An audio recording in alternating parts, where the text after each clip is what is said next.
Hello, my name is David Douglas and I operate Derry Dander's walking and audio tours in the city of Derry Londonderry, and I warmly invite you on my Legendary musical mystery tour. The musical heritage of the city of Derry Londonderry is absolutely astounding. The city produced Ireland's first Eurovision winner, Dander, in 1970, but another famous son of the city, Phil Coulter, had already written songs for Eurovision entries for the United Kingdom, in particular Puppet on a String by Sandy Shaw and Congratulations for Cliff Richards. There are other Eurovision connections within the city too that you will hear about on my tour. The traditional haunting melody known as the Londonderry air would become the well-recorded song Danny Boy, and traditional Irish music through at one time the existence of two feises in the city maintain the prominence of this sort of music and dance in the city.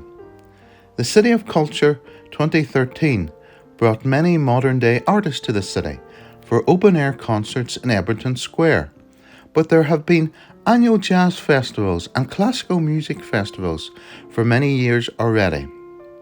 The city also had show bands who performed in the many dance halls, very popular with the Army and Navy stationed here, and also the local factory girls. Modern musical giants such as the Undertones first performed in the city during the punk era, and later Peter Cunha of Derry told us that things can only get better.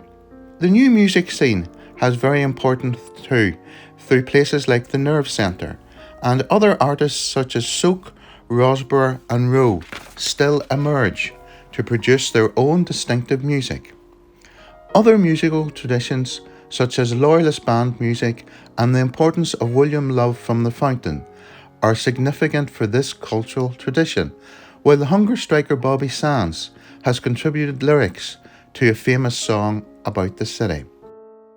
Sacred music too has been of importance, and the famous hymn writer Cecil Frances Alexander penned many of her famous hymns when she was the wife of the Anglican bishop in the city. A famous tenor, Joseph Locke, came from the city, and he performed in many royal variety performances.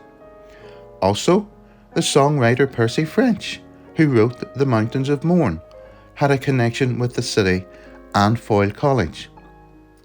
As an accompaniment to this tour, I have produced a Spotify playlist to be listened to prior to or after the tour, and it includes names such as Elvis, U2, Roy Orbison and Chubby Checker.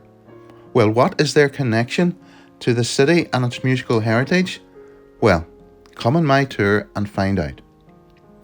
There are many more connections of the city included in the playlist and on the tour itself, but we must mention again Phil Coulter, who penned Ireland's Call and also The Town I Loved So Well, and its final verse referring to the bright new day our city is currently enjoying after the end of the Troubles. So, in the paraphrased words of the Beatles, roll up for the Derry Dander's Legendary musical mystery tour.